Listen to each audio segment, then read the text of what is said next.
കുറച്ച് കടുക് ഇട്ടു. കടുക് പൊട്ടി തുടങ്ങി.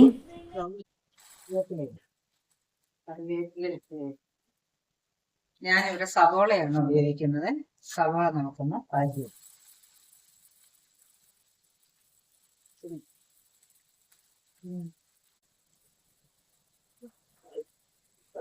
അതിലൂടെ ഒന്ന് തേങ്ങ കൊത്തി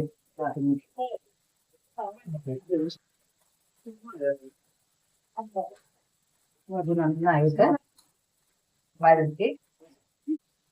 കൂന്തൽ റോസ്റ്റാണ് നമ്മളിന്ന് ഉണ്ടാക്കുന്നത്. കൂന്തല് ഞാൻ ക്ലീൻ ചെയ്ത് എല്ലാം കട്ട് ചെയ്തിട്ടാണ് വെച്ചിട്ട് റോസ്റ്റ് ചെയ്ത് സവോള വഴറ്റി വരട്ടെ. ചെറിയ ഉള്ളിയാണ് എടുക്കുന്നത് നല്ലത് കേട്ടോ. ഈ സവോള എടുത്ത് മധുരം മൂത്ത് വരുന്ന ഒരു സമയം ഞാൻ ഇഞ്ചിയും വെളുത്തുള്ളിയും കൂടി പച്ചമുളകും കൂടി ക്രഷ് ചെയ്ത് വെച്ചത്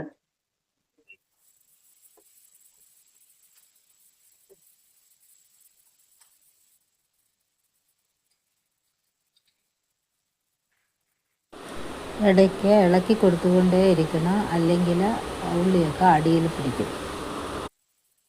നമുക്ക് ഇത് പൊടികളെല്ലാം ചേർക്കാം. അത് സ്വല്പം മഞ്ഞപ്പൊടി,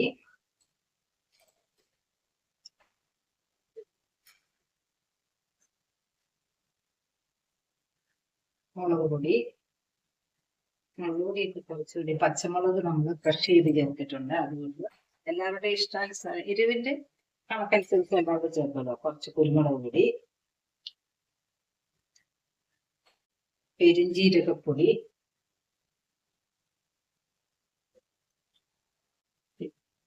മീറ്റ് മസാല,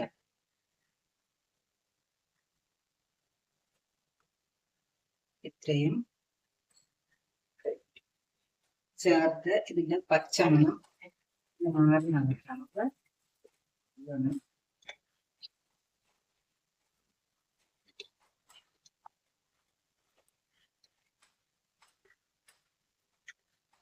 ഞാൻ 1/2 കിലോ കൂന്തലാണ് എടുത്തിരിക്കുന്നത്. അതിന്റെ ഭാഗമായി പറഞ്ഞിട്ട് അതിന്റെ ചേർക്കുന്ന പൊടികളുടെ അളവാണ് പറഞ്ഞിരിക്കുന്നത്. ഇനി ഇതിലേക്ക് നമ്മൾ മിക്സിയിലിട്ട് അടിച്ച് വെച്ചിരിക്കുന്ന ചെറിയ പീസ് 2 തക്കാളി അതുകൊണ്ട്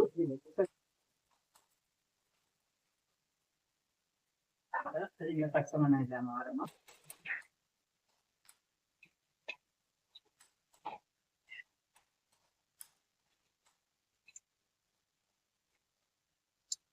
കുറച്ച് കറിവേപ്പില,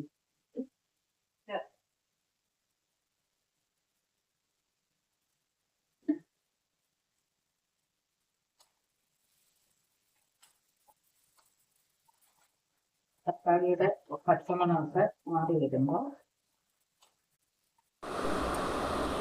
തക്കാളിയും സവോളയും ഒക്കെ നന്നായിട്ട് മൂത്ത് ഇനി നമുക്ക് കുറച്ച് ചൂടുവെള്ളം ഒഴിച്ച് തിളപ്പിക്കാൻ വെക്കാം.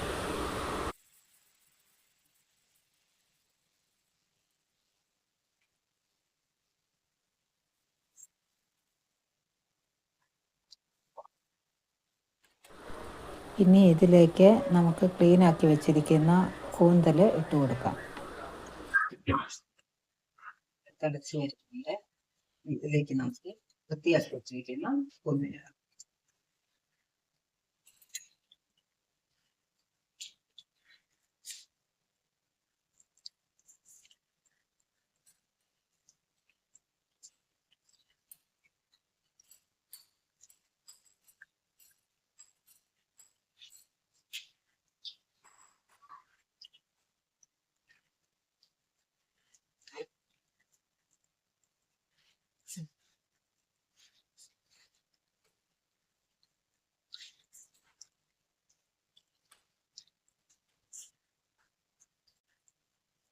നമുക്കിത് അടച്ചു വെച്ച്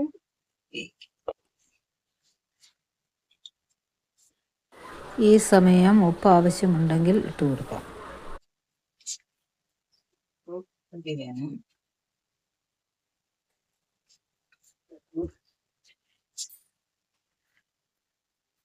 വെള്ളമൊക്കെ പറ്റി കൂന്തൽ റോസ്റ്റ് റെഡിയായി വരുന്നു.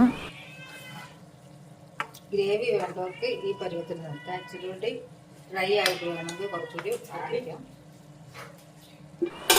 ഇത് അപ്പത്തിൻ്റെ കൂടെയും ചപ്പാത്തിയുടെ കൂടെയും ചോറിൻ്റെ കൂടെയും ഒക്കെ കഴിക്കാവുന്നതാണ്. ഇനി ലാസ്റ്റായിട്ട് നമുക്ക് കുറച്ച് കുരുമുളക് പൊടിയും കറിവേപ്പിലയും പച്ച വെളിച്ചെണ്ണയും ഒഴിച്ച് ഇളക്കിയെടുക്കാവുന്നതാണ്. കറിവേപ്പില ഇടുന്നു.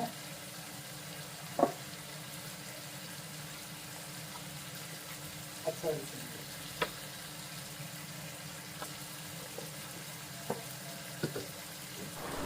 അങ്ങനെ നമ്മുടെ കൂന്തൽ റോസ്റ്റ് റെഡിയായി. Okay, thank you.